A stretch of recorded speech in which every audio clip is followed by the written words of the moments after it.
Mesdames et messieurs, bonsoir. Une nouvelle taxation à l'exportation et un budget en baisse de plus de 260 milliards de francs CFA. Le Parlement camerounais examine en ce moment ou depuis quelques jours un projet de budget 2020 que certains qualifient d'ambitieux. D'autres estiment qu'on pourra vivre de l'austérité l'année prochaine avec un ralentissement de la croissance. Le budget réaliste aidera-t-il le gouvernement à mieux se déployer? Nous discutons ce soir des innovations douanières et fiscales qui seront en vigueur dès l'année prochaine dans notre pays avec nos invités déjà ici en studio. Je commence par le professeur Pierre Alaka que vous connaissez tous. Il est de notoriété publique, professeur, que les questions fiscales vous intéressent. Bonsoir. Bonsoir Carole. Edmond Kuaté, économiste, chef d'entreprise. Merci à vous d'avoir fait le déplacement de Canal 2 en direct de Douala ce soir. Emmanuel Kounié, expert financier. Dois-je indiquer que vous êtes militant du MRC également? Bonsoir. Bonsoir. Amadou Oumara, qui vient de la cellule de communication du Rassemblement démocratique du peuple camerounais, mais qui est aussi très porté vers les questions financières. Merci à vous d'être là ce soir. Merci Carole, bonsoir. Anani Rabié-Bindi, bonsoir. Bonsoir Carole, bonsoir à nos invités. Bonsoir. Nous félicitons en passant parce qu'ils étaient tous arrivés avant l'heure. C'est comme ça qu'on voudrait avoir des invités.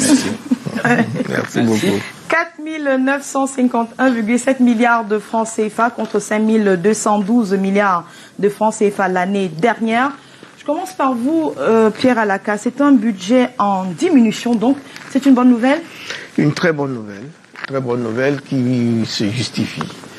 Et pour une fois, on commence à avoir des budgets sincères, et peut-être pas réalistes, mais sincères. Et c'est la sincérité budgétaire aujourd'hui qui fait le fort et la force des grands États. Il ne suffit pas de dire le budget a augmenté pour prétendre que tout se porte bien. On peut également dire qu'il a baissé pour justifier que tout peut se porter mieux. Donc c'est un bon budget, il est sincère. Edmond Kuaté, c'est la première fois depuis au moins 10 ans, selon certaines analyses, que le budget est en baisse et dans des proportions de baisse de plus importantes ces 2 dernières décennies. Selon vous, qu'est-ce qui peut justifier cela? Vous avez vu déjà que dans le dernier budget, du moins c'est le budget qui a corrigé. Vous savez que le chef de l'État avait corrigé le budget de l'année dernière, de l'année qui est en cours. De l'année qui est en cours, effectivement. Vous avez constaté que le chef de l'État avait mis l'accent sur un point, la diminution des dépenses de l'État. Donc il est possible que dans ce budget, vous voyez, qu'on ait décidé d'atrophier les dépenses de l'État. Et ça, c'est une bonne chose. Et c'est pour ça que je suis d'accord pour dire que même s'il n'est pas réaliste, au moins s'il est sincère. Parce que ça répond aux exigences de l'heure. Et vous savez également qu'on a un problème, n'est-ce pas, dans 2 zones, dans 2 régions de notre pays. Déjà en 2016, il faut savoir que la collecte fiscale était en variation négative et puis ça va crescendo. On était à moins 5% dans le sud-ouest et à moins 15% dans le nord-ouest. C'est les zones atteintes par, n'est-ce pas, la crise sécuritaire. La crise sécuritaire. Et donc, avec cette variation qui est allée crescendo, il faut comprendre qu'aujourd'hui, on a 2 régions qui ne contribuent plus dans l'assiette fiscale de l'État. Et donc, élargir l'assiette fiscale de l'État, ma foi, ne serait pas très réaliste. Amadou Oumara, le gouvernement, par la voix du ministre des Finances, le jour de la présentation de l'orientation budgétaire, dit que c'est une preuve du réalisme que de prévoir un budget que l'on peut réaliser. C'est rassurant pour vous? Oui, Madame Carole, voyez-vous, c'est très rassurant. C'est un budget sincère, comme venaient de dire mes prédécesseurs. Et aussi, la baisse envisagée ne signifie pas la contraction de la politique budgétaire, puisque le gouvernement a maintenu tous les grands projets d'infrastructure et que nous avons expliqué ici à tous les Camerounais qu'ils comprennent. Diminuer le budget ne signifie pas seulement la baisse des dépenses, elle signifie aussi une baisse des recettes, donc moins d'impôts pour les citoyens. D'où c'est une bonne nouvelle que nous accueillons, parce que beaucoup pensent que quand il y a baisse du budget de l'État, c'est vrai que l'année prochaine s'annonce un peu difficile avec une morosité de notre économie. Mais ces 260 milliards de francs CFA devaient être contractés à travers les FMI pour équilibrer ce budget de l'État. C'est une très bonne nouvelle. Le gouvernement de la République est à pied d'œuvre. Voyez-vous, actuellement, les députés à l'Assemblée nationale et les sénateurs sont en train de siéger chaque ministre de la République en train de défendre son projet de budget pour l'exercice 2020. C'est de ça qu'il est question. Nous invitons les Camerounais à accompagner la politique du chef de l'État qui œuvre toujours dans le bon sens et dans l'amélioration des conditions de vie de ces populations.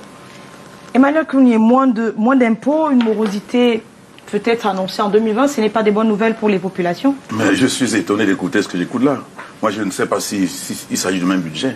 Je suis très étonné parce que quand vous regardez la nomenclature de ce budget qui a diminué, qu'est-ce qui a en réalité diminué?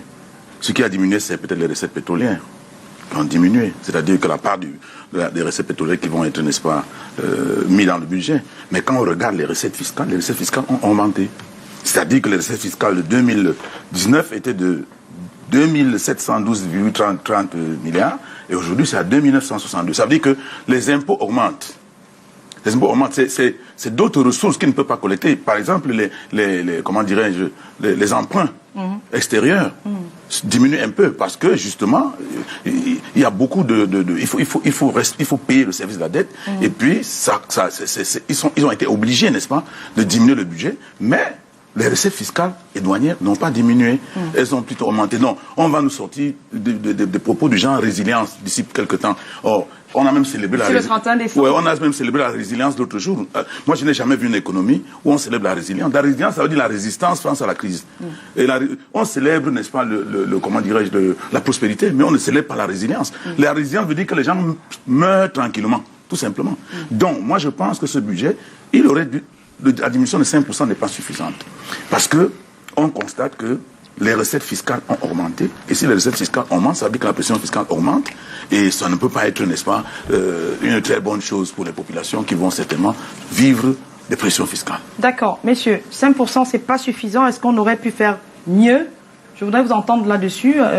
Pierre Alaka, avant de passer la parole à Lani Rabié-Bindi. Est-ce qu'on aurait pu contracter plus? Est-ce que ça s'annonce avec plus d'impôts et une morosité en 2020?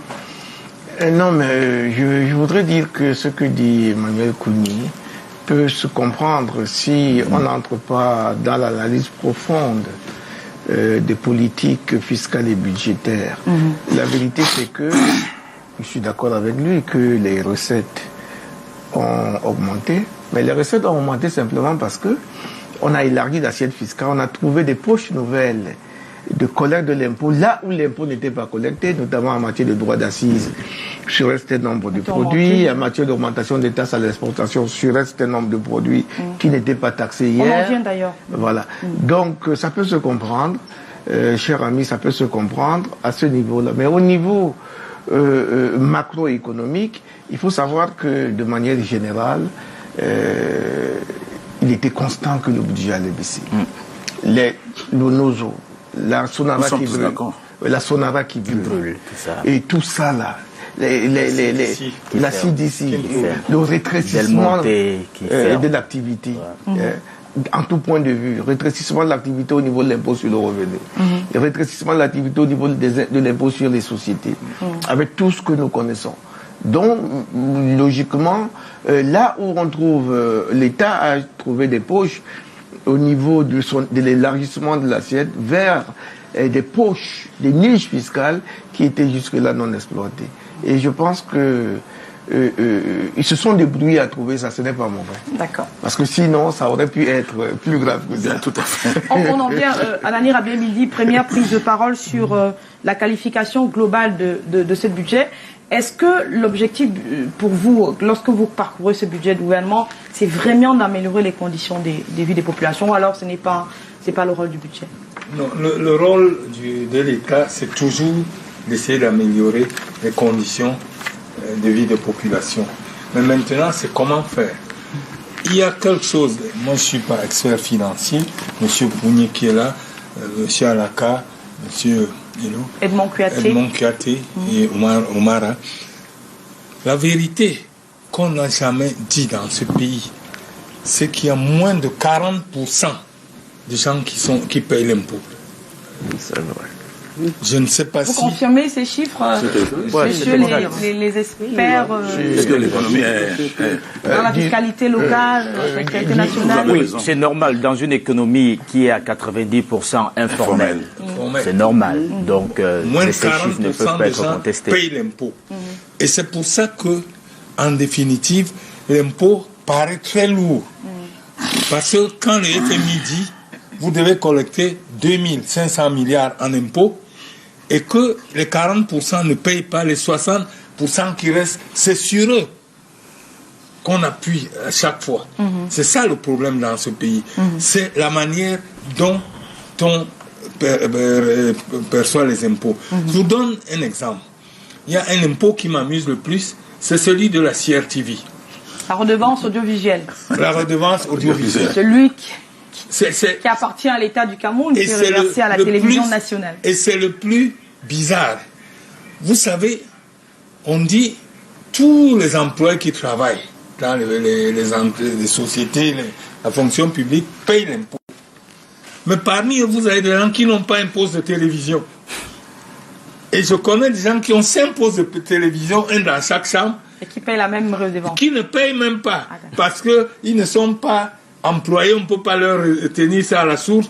Ils ne sont pas officiellement commerçants pour qu'on leur retienne ça à la patente. C'est ça le problème de l'impôt dans ce pays. Il faut le revoir. D'accord. Edmond Kouyaté, la proposition, on entre dans les innovations, si on les appelle comme ça, de ce projet de loi, avec la proposition d'une nouvelle taxation à l'exportation, notamment sur les produits semi-finis soumis à un droit de sortie. On parle de 1% sur la valeur imposable.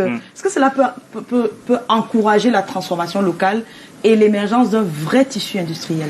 Effectivement, et c'est en cela que je voudrais attirer l'attention du grand frère Kounié pour lui dire que s'il prend la chose de manière holistique, on peut avoir l'impression que ça a gonflé, mais si tu prends de manière détaillée et tu te rends compte qu'il y a effectivement, on a introduit une nouvelle taxation, notamment sur les produits que vous venez de citer, 1% sur les produits semi-finis, ça va jusqu'à 35% de la valeur imposable sur des produits comme le bois, par exemple.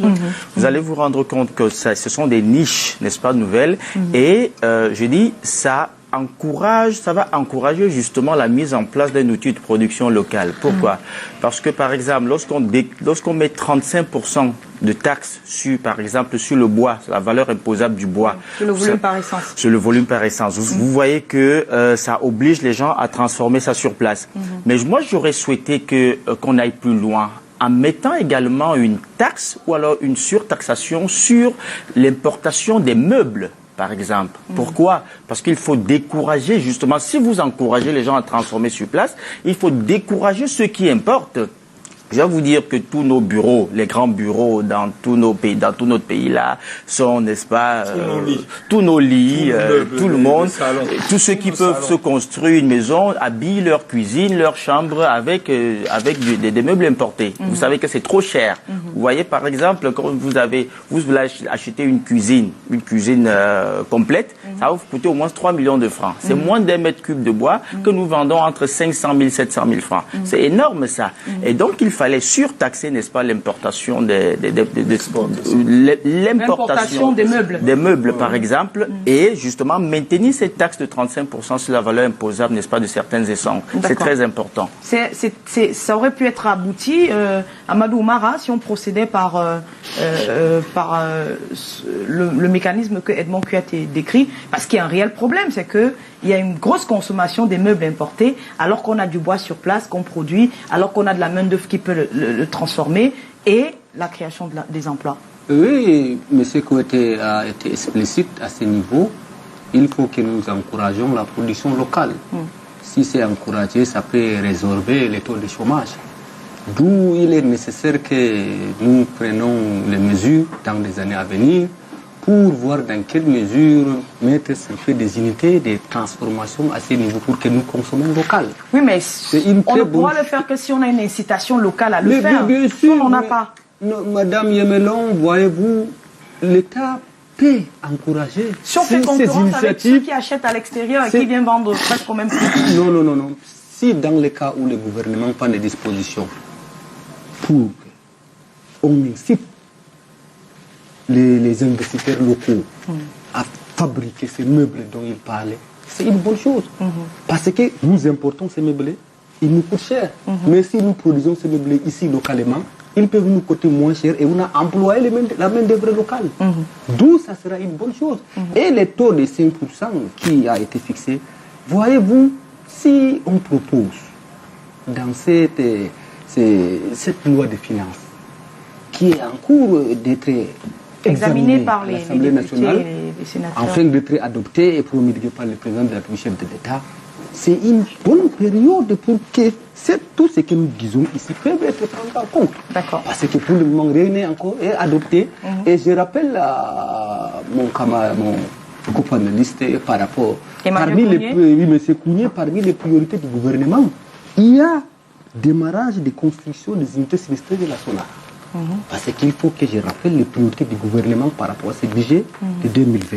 Nous avons aussi l'achèvement des travaux de construction autour de Yaoundé-Douala, début de la phase de Ringroet, accélération de la construction axe Mora, Dabanga, Koussiri et Babadjou, Bamenda.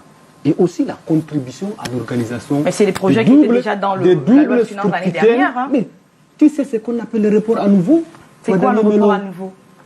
Ça veut dire qu'on n'a pas pu terminer. Madame Yemelon, qui c'est qui est en comptabilité? J'espère que l'expert fiscal est à côté de moi. Je vous donnerai la parole. Il y a ce qu'on appelle le report à nouveau. Oui. Tous ces projets, mais il faut accélérer. D'accord. Voyez-vous, l'année passée, est-ce que Sonara... C'est un moment d'accélération. Vous avez la température. Et maintenant... Il faut un peu plus de kilomètres. Non. Toutes ces dispositions doivent être prises en compte pour que l'objectif, c'est l'amélioration des conditions de vie des Camerounais. D'accord. C'est ça l'objectif du gouvernement. Emmanuel Kounié, sur les priorités du gouvernement, on a parlé de cette taxe, cette imposition de 35%. C'est une bonne nouvelle pour vous? Je vais vous dire quelque chose. Vous ne pouvez pas être tout le temps en train d'inventer des choses alors que vous regardez à côté de vous. Vous voyez d'autres gens qui ont fait autrement et qui ont réussi. On pense qu'on va inciter les gens par les mécanismes fiscaux. D'accord.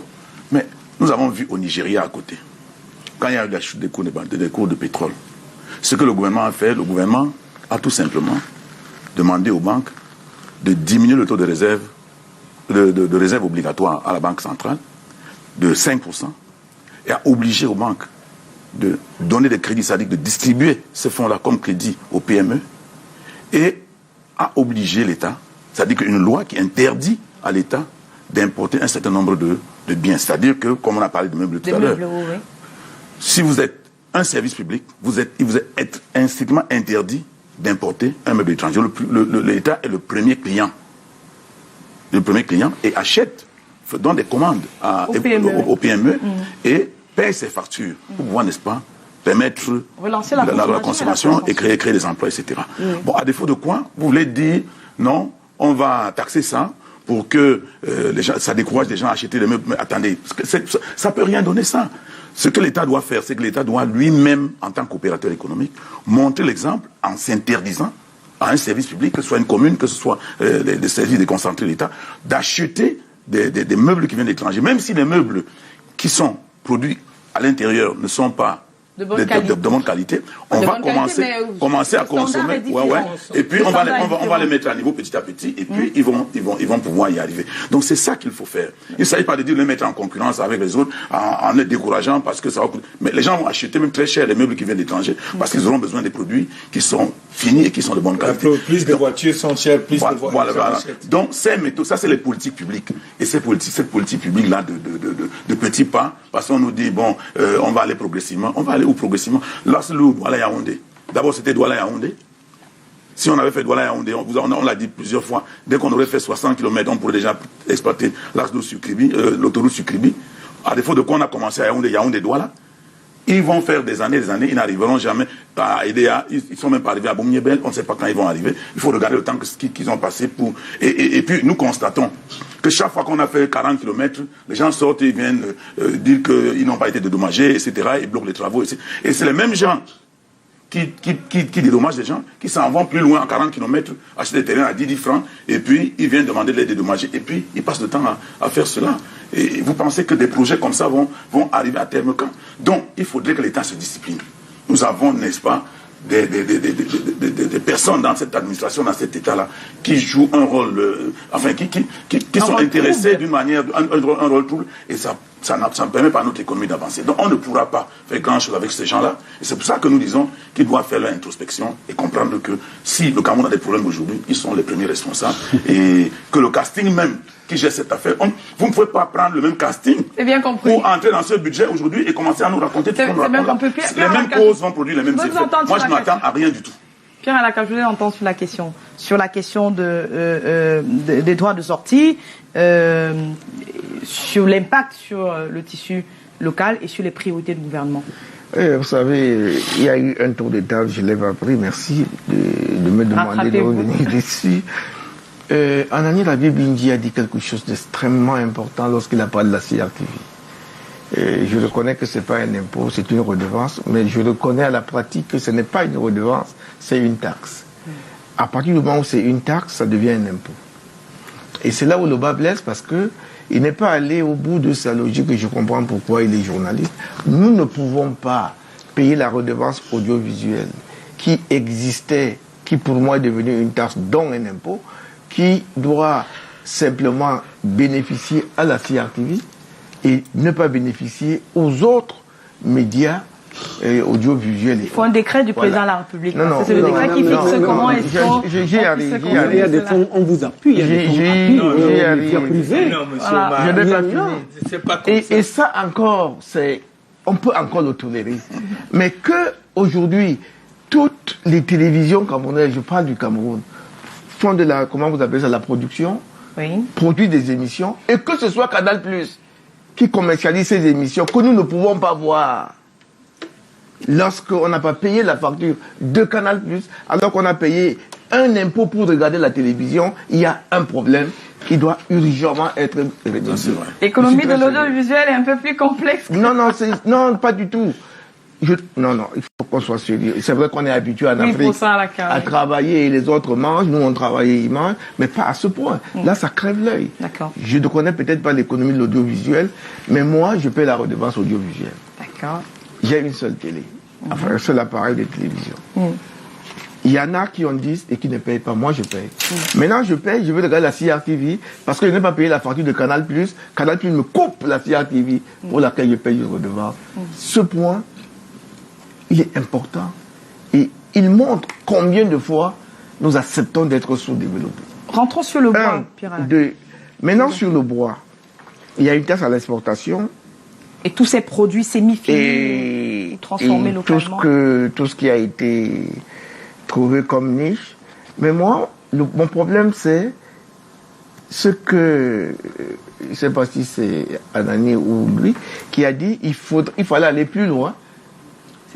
Voilà, en amenant l'État à taxer également les importations des meubles.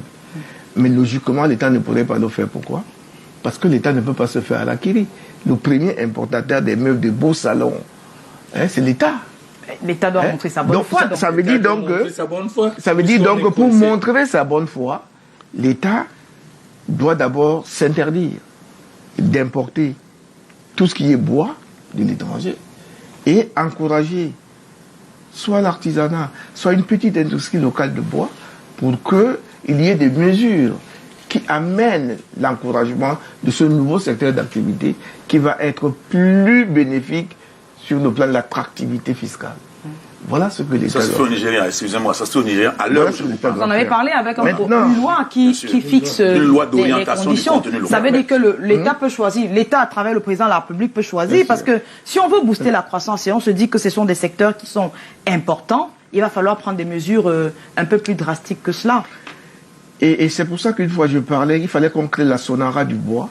Après avoir créé d'autres Sonara, on crée la Sonara du bois. On crée la Sonara des mines, la Sonara de l'or, la Sonara de l'ivoire, de tout ce que vous voulez.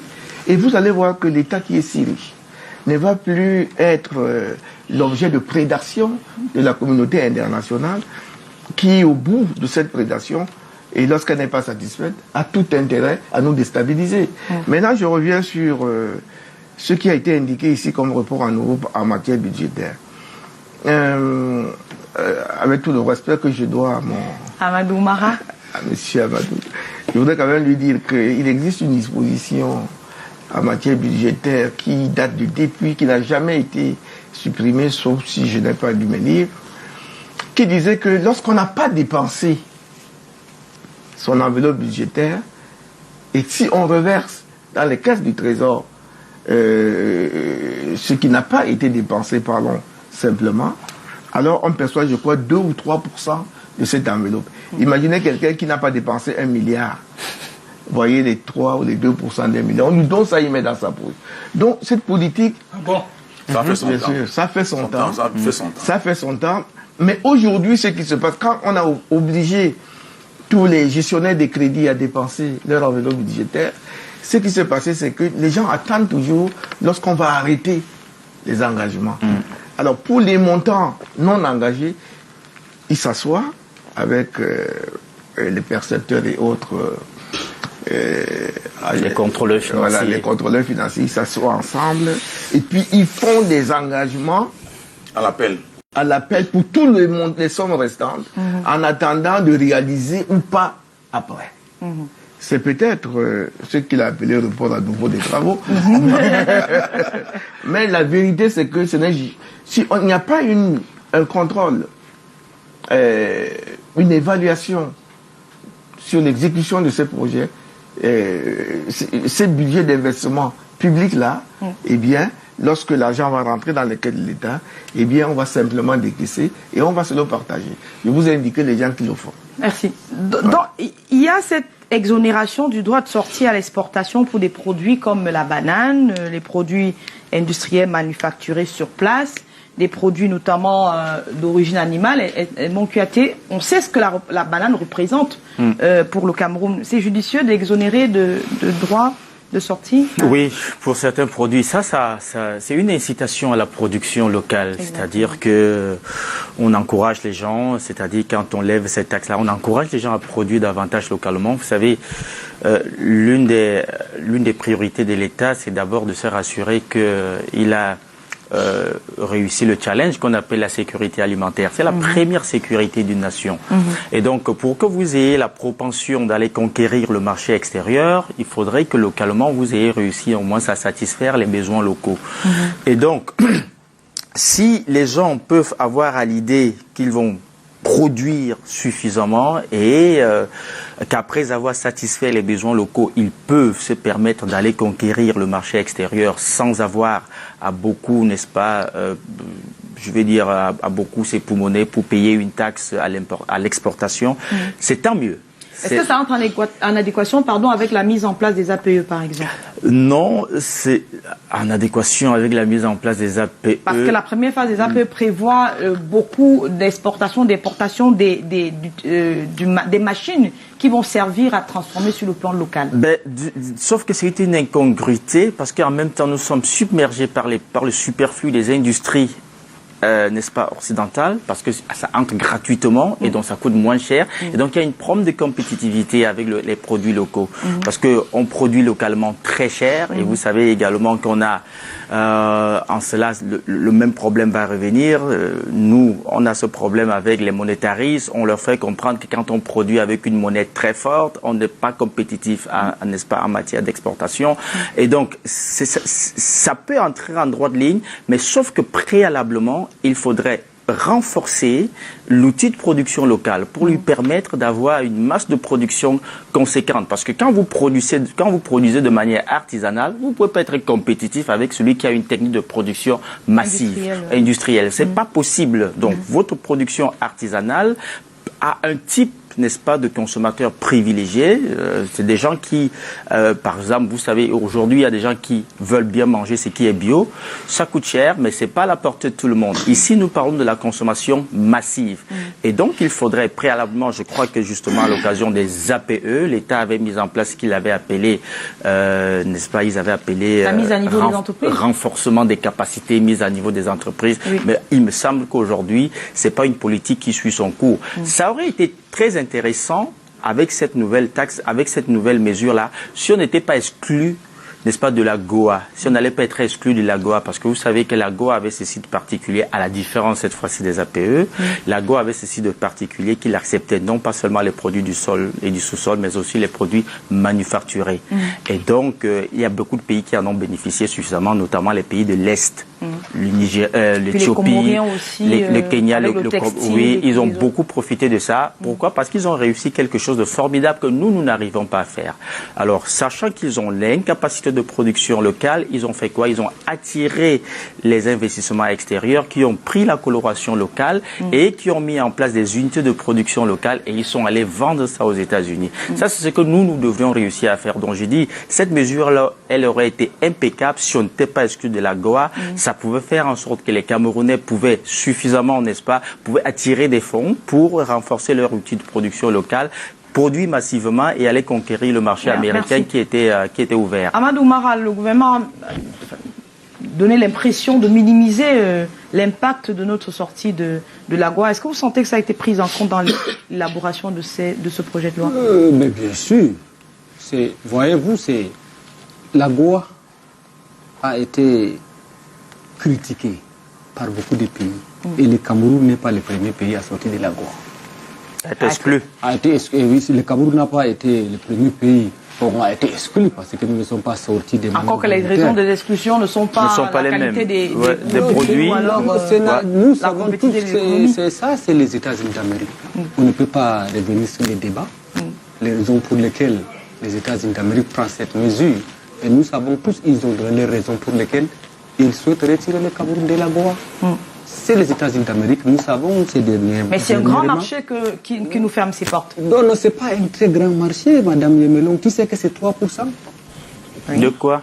Tu sais que c'est 3%. Et même notre premier partenaire maintenant, c'est la Chine et d'autres puissances.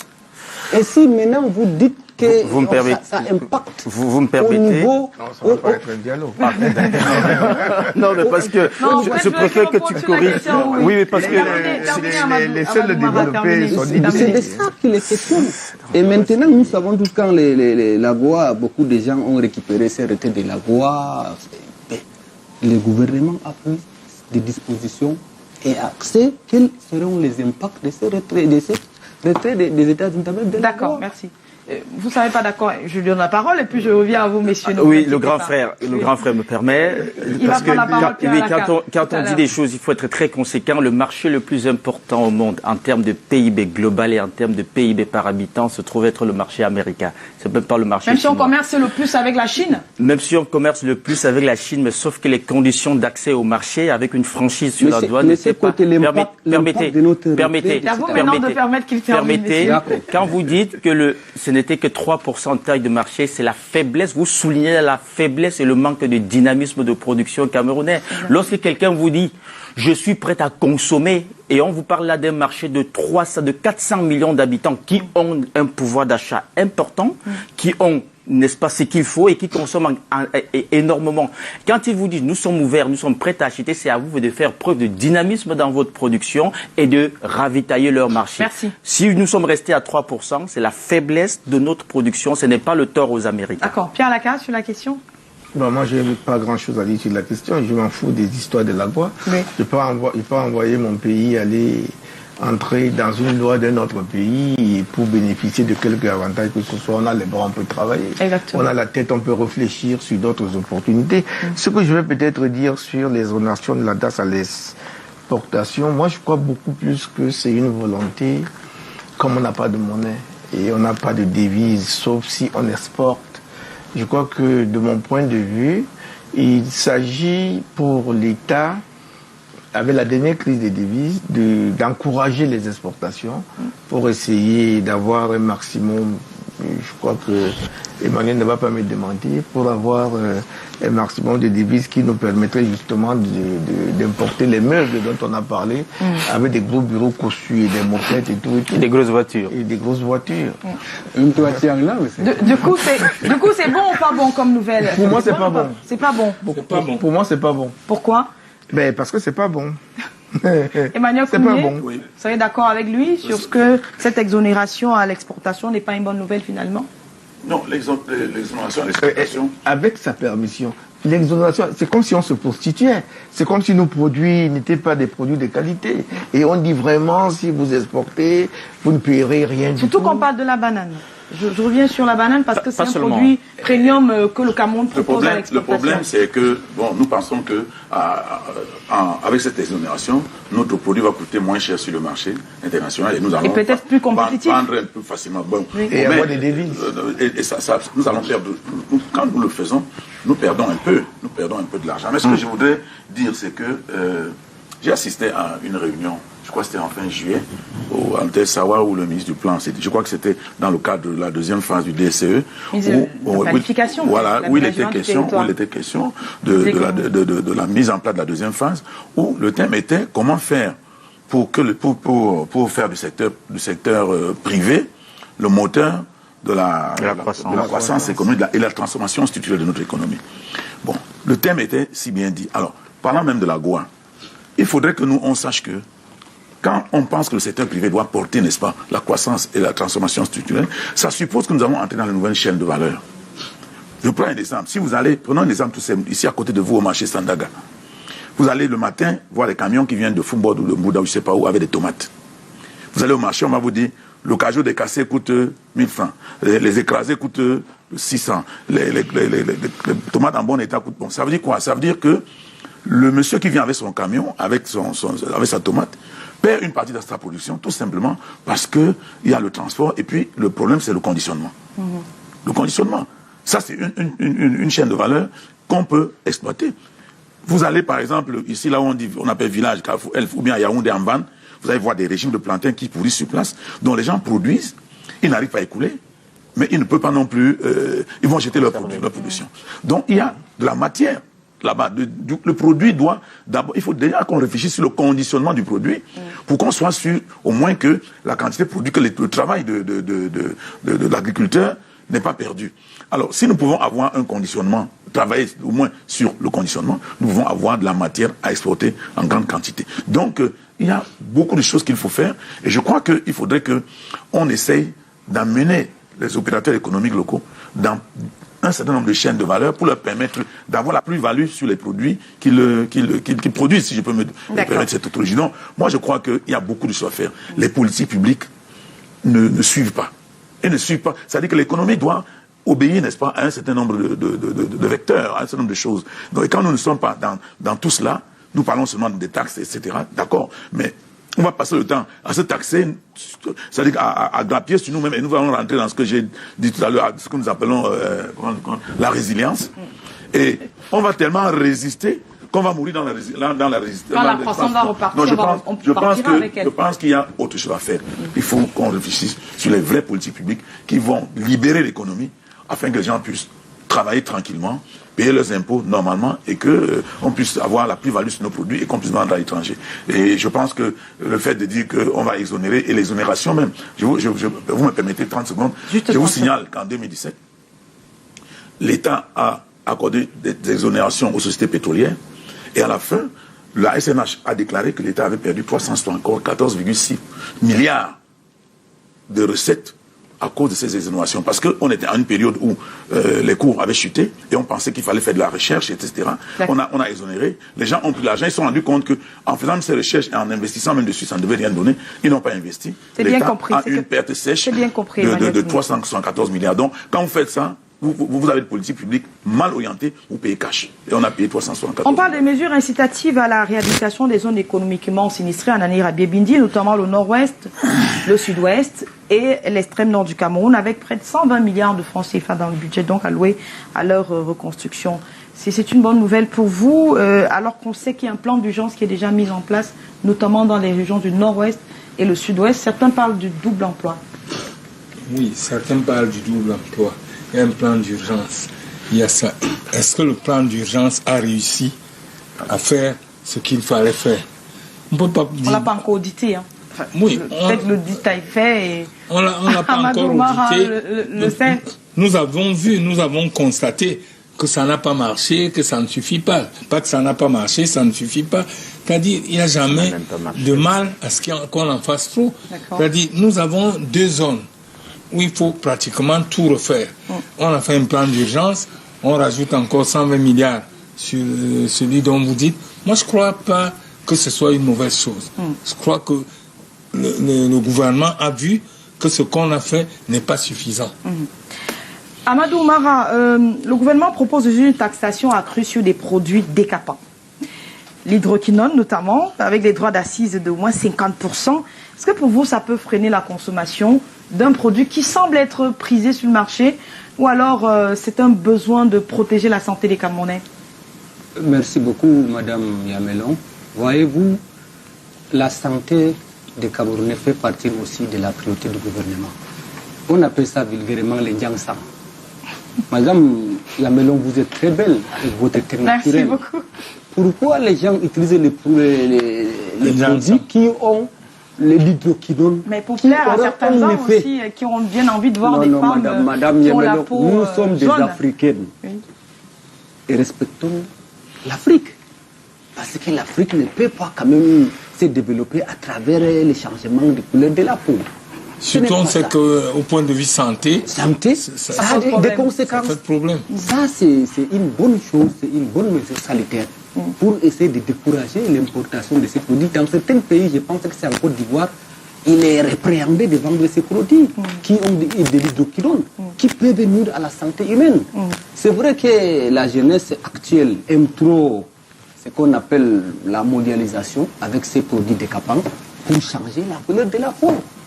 Je ne sais pas à quoi ça peut nous donner, parce qu'à long terme, ça va poser des effets qui vont nuire à la santé. Pourquoi ne pas maintenir ce que Dieu nous a donné?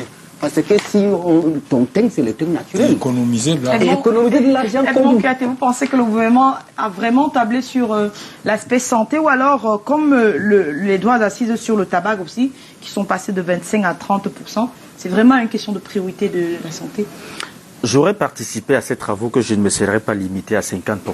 Je serais allé un peu à plus que ça, peut-être même à 100%. Parce que c'est une véritable question de santé publique. Vous savez, vous entrez dans certains bureaux, vous ne pouvez pas avoir un service parce que la jeune femme qui est là, elle est très mal à l'aise, peut-être parce qu'il n'y a pas de climatiseur et que ces produits, ça chauffe énormément, ça l'oblige à rester sous une certaine température, parce qu'il n'y a pas de climatiseur, elle ne peut pas vous rendre le service. Elle veut être belle. Elle veut être belle, voilà.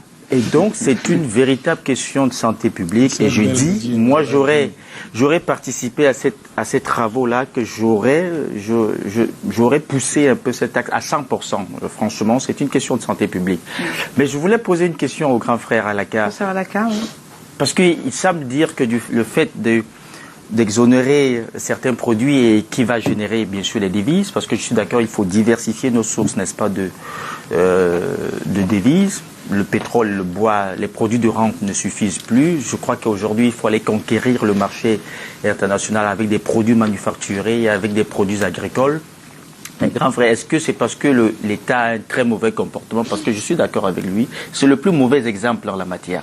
C'est l'État qui importe chaque année pour 500 voitures, parfois même sans se demander qu'est-ce qu'on va faire avec ces voitures. On le verrait dans le budget d'investissement public, lorsqu'il va être rendu public. Voilà, et c'est l'État qui importe les meubles qui coûtent 5 millions, 7 millions. Est-ce que c'est pour autant qu'on ne doit plus générer les devises? Moi, je pense que la taxe, n'est-ce pas, l'exonération à l'exportation, c'est une bonne chose. Il faut encourager l'entrepreneur local, même si l'État, lui, il est un mauvais exemple. Et je suis d'accord avec Kounié pour dire qu'on ne devrait pas se limiter à surtaxer certains produits. L'État devrait prendre une mesure pour interdire l'achat par les agents, n'est-ce pas, par lui-même. Il devrait s'interdire l'achat de certains produits. Et trouver maintenant, on a une société nationale d'investissement. On a au Cameroun la matière première, c'est-à-dire le bois, et toutes les qualités, les meilleures qualités. Alors, on a également des personnes, des cuvées d'ingénieurs qui sortent de nos écoles tous les jours, qui sont prêtes à travailler le bois. La seule chose qui nous reste, c'est la technologie. Pourquoi est-ce qu'on ne pourrait pas trouver la technologie pour polir le bois et avoir le bois très travaillé comme ce que nous importons? Ça coûte tout au plus 5 milliards de francs. Et puis ce que nous importons, c'est de l'acier. C'est de l'acier, c'est du bois, c'est des trucs compactés et formicalisés. Alors, pourquoi est-ce que l'État ne pourrait pas trouver les moyens? L'une des choses que nous reprochons justement à l'État, c'est que pour concevoir un budget comme celui-là, il n'y a pas de concertation préalable avec les partenaires sociaux. Ça a été fait. C'est des... Le ministre des Finances est venu plusieurs fois. Je ne sais pas. Pour le Si c'est fait, si c'est fait, d'accord. Bon, si c'est fait, on devrait identifier les acteurs de manière les agents économiques de manière sectorielle, connaître leurs difficultés, savoir ce dont ils ont besoin pour permettre à l'État d'atteindre ses objectifs. Merci. Et à travers justement des mécanismes par une société comme la Société nationale d'investissement SNI, on devrait trouver le moyen d'importer cette technologie-là et faire en sorte que nous ayons le bon produit sur place et empêcher qu'on aille encore, n'est-ce pas, diminuer nos réserves de change en important. Voilà. D'accord. Pierre Alaka. Oui, merci. Mais vous savez, il y a ce qu'on appelle la sensibilité économique. Et ce qui est bon peut-être pour le socialiste ne peut pas être bon pour le capitaliste. Voilà. C'est comme ça que je place son questionnement, c'est dans cette lignée que je place son questionnement, parce que pour moi, lorsqu'un produit est bon, on va l'exporter. Nous importons les produits des autres qui sont chers. Ils n'ont pas fait d'exonération chez eux à l'exportation. Donc nous devons nous arranger à avoir des... Regardez le cacao. Qu'est-ce qu'on fait aujourd'hui? Moi, je sors de mon village, j'ai une plantation de cacao.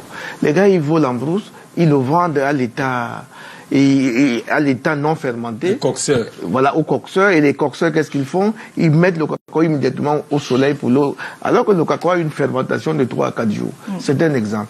Nous devons avoir des normes de production de nos produits, que ce soit les produits du pays. Nous les avons et on doit les vulgariser. L'État fait la lutte contre les coxeurs. Oui, mais sauf que cette lutte, elle est anéantie par les sous-préfets et autres préfets. Moi, vous ne savez pas ce qui se passe dans nos villages. Bon, passons. Moi, une question importante qui a été posée là, je ne voudrais pas que ça m'échappe, notamment le financement des zones sinistrées. Moi, je pense qu'en mettant des milliards pour financer les zones sinistrées, ce n'est pas pour moi une très bonne chose. Elle est même mauvaise. Je suis même d'accord. C'est pour ça que moi, je pense qu'on aurait pu, dans cette loi de finances proposée, dans ces zones-là, une fiscalité des quotas. C'est comme ça que j'avais appelé ça. Une fiscalité des quotas qui consiste à dire que désormais, dans les zones du nord-ouest et du sud-ouest, tout ce qui est produit là comme impôt, eh bien, ça sera reversé, peut-être 40% seront reversés sur place et 60% envoyés à Yaoundé. Ils peuvent faire de ça ce qu'ils veulent. Les gars sur place savent quels sont leurs besoins et ils vont, avec les moyens qu'ils ont, qui dépasseront ces 100 milliards, ils vont... Et c'est toute la question de la décentralisation. Et c'est ça qui est important. Maintenant, je crois que je suis le mieux placé ici pour dire que, parce que je suis membre du comité national de veille fiscale et douanière, et je peux reconnaître ici que le nouveau ministre a quand même mis en place quelque chose de bien. Lequel ministre? Ministre des Finances? Le ministre des Finances, parce que cette loi de finances, contrairement aux autres, a vraiment été discutée. D'abord au comité permanent dans lequel je fais partie. Et des concertations? Il y a eu des concertations. Il y a eu des concertations. Dans les régions. Vraiment, il y a eu des concertations avec tous les acteurs sociaux. C'est tant mieux. Voilà. Donc, il y a beaucoup de choses qui auraient pu être là, qui n'ont pas été. Il y a beaucoup de choses qui ne pouvaient pas être là, qui l'ont été. Donc, ça veut dire que il y a eu quand même un maximum de consensus. D'accord. Oui, ça, quand c'est bon, il faut dire que c'est bon. Voilà. Parce que quand c'est mauvais, non, on ne peut pas être informé de tout. Vous savez, le gouvernement camerounais travaille dans le secret. C'est pour ça qu'on n'est pas efficace. Voilà. Parce que tout est secret.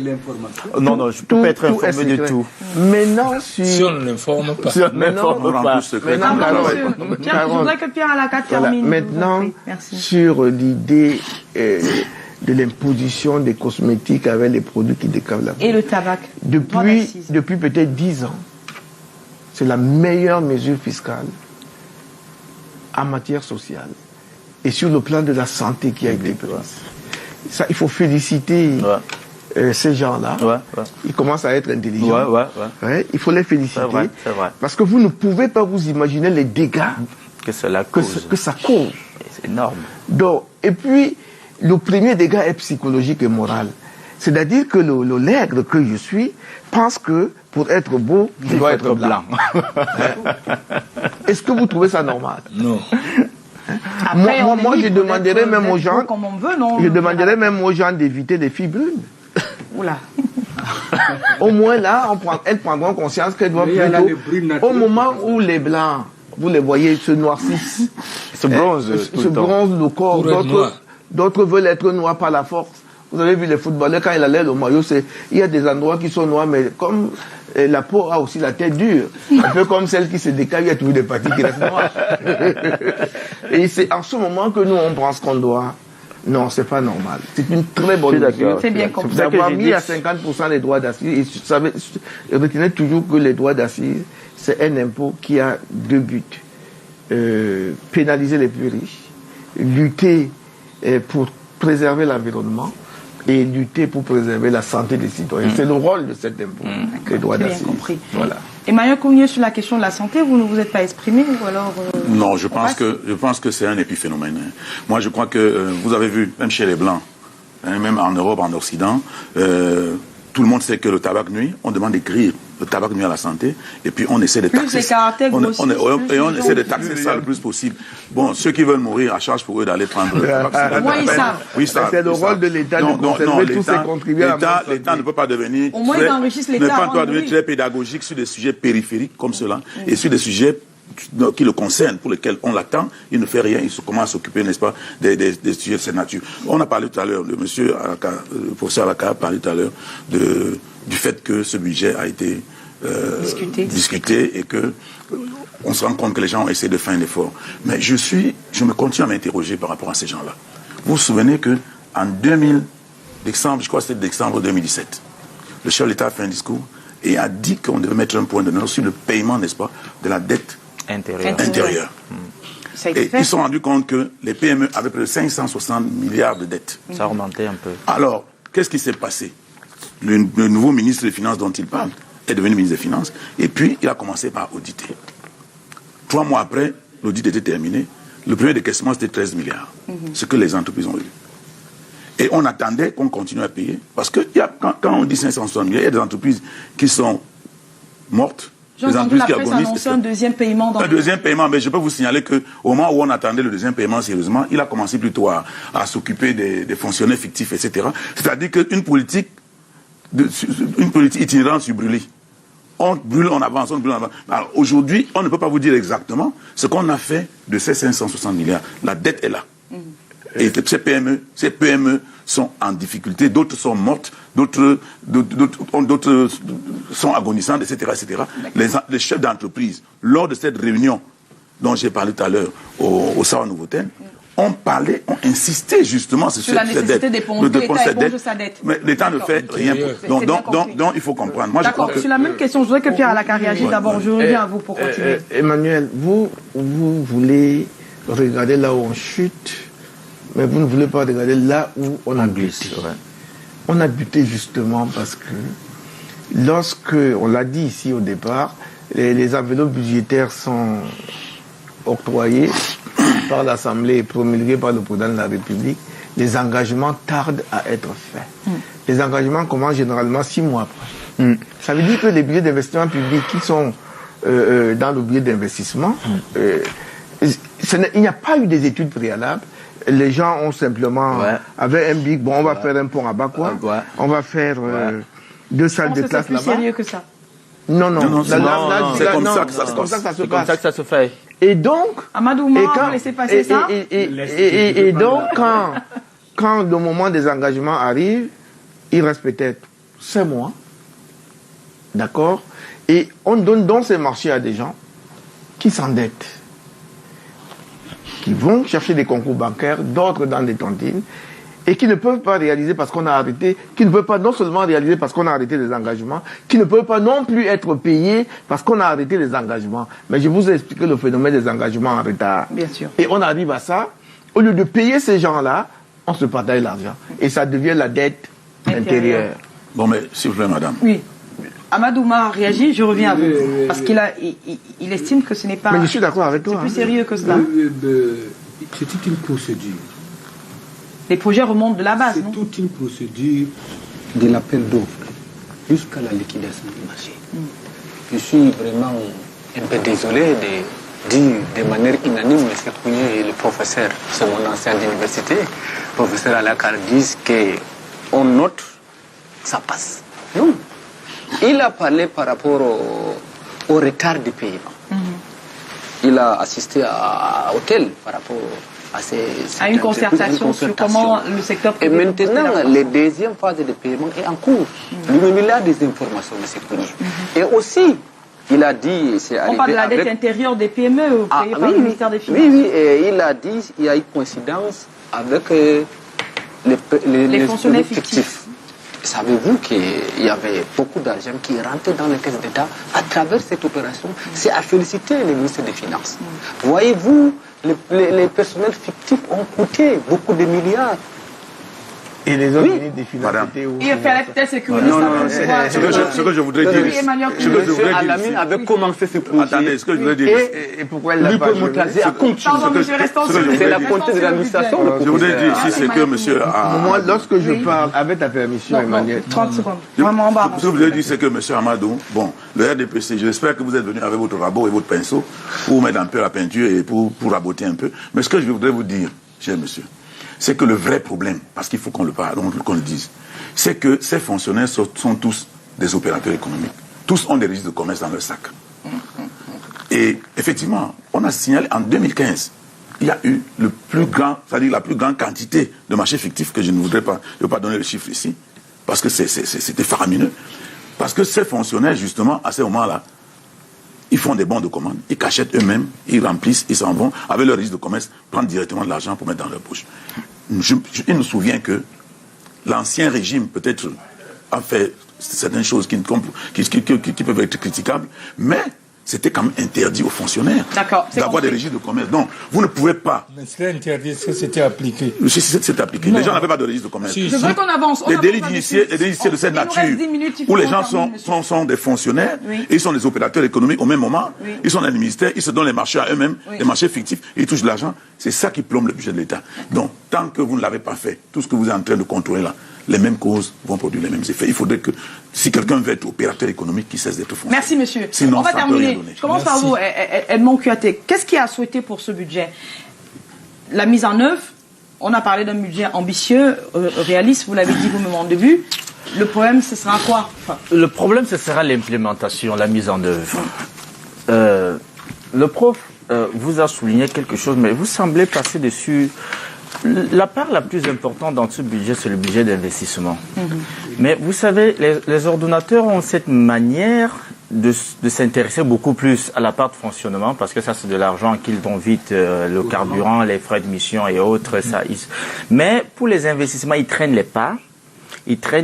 Et quand on est à 2-3 mois, n'est-ce pas, de la fin de l'exercice, vous voyez, c'est des plans d'urgence et tout ça.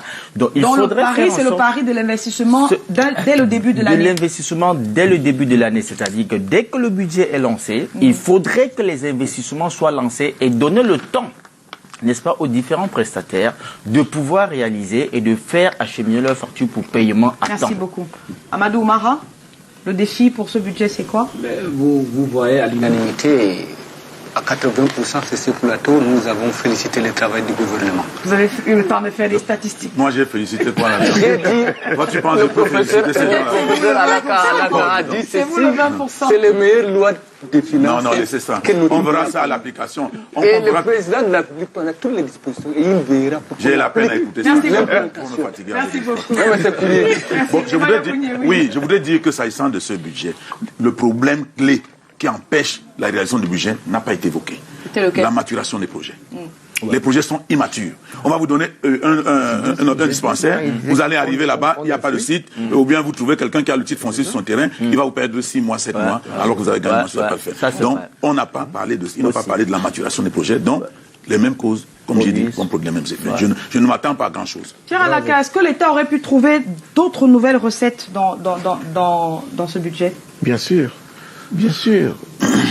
Vous savez, un État aujourd'hui qui se respecte avec ce qu'ils ont appelé mondialisation et vers quoi on s'est plongé, c'est la capacité d'un État d'être entrepreneur. la capacité d'un État d'être stratège, homme d'affaires si vous voulez. D'anticiper si vous voulez. Or, le Cameroun a des entreprises publiques qui ont été privatisées, parfois données cadeau. Moi, je vous prends un exemple simple. Le port autonome de Douala-Bonabéry, avec les terminaux à conteneurs, qu'on a donné gratuitement à un individu. Et je peux vous assurer qu'aujourd'hui, ce budget n'aurait pas, si jamais le port autonome de Douala était dans le portefeuille de l'État, ce budget aurait plutôt grimpé, on n'aurait pas pris 300 milliards. Ouais. Pas du tout. Et je peux également vous dire que si le port autonome de Douala au 31 décembre, là, plus parce que je sais que l'ancien bénéficiaire de la concession, il n'a pas fait une offre intéressante. Il s'est véritablement enrichi dans notre pays. Le président a demandé à la justice de faire son travail. Non. Le Cameroun est un État souverain, c'est eux qui nous le disent. Vous comprenez? Et aujourd'hui, lorsque votre contrat finit avec l'État, vous devez vous dégager, vous devez partir.